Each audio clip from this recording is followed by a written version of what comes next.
Hello student, आज आम गोटे परीक्षा करवा अष्टम क्लास जार ना हूँ chemical effect of electric current विद्युत स्रोत रासायनिक प्रभाव। चलो से परीक्षा करिए। मान आम एक काच ग्लास रे साधा पानी बा जार संकेत होची H2O नेलु एवं ताकू आम रखिलु। बर्तमान आम बैटेरी आ तार नेले एवं ताकू संयोग करवा। बर्तमान आपन जो देखुचंती नाली तारटी, ए नाली तारटी कहती एनोड कहती एवं कला तारटी कहती कैथोड।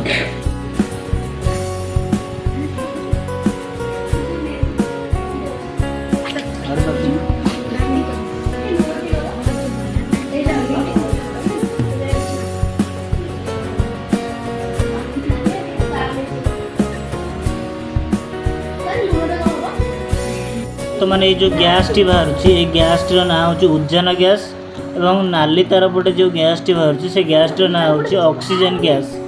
जेहेतु देखा जाऊनी तथापि ऑक्सीजन गैस अल्प अल्प परिमाण रे एपटे बाहर।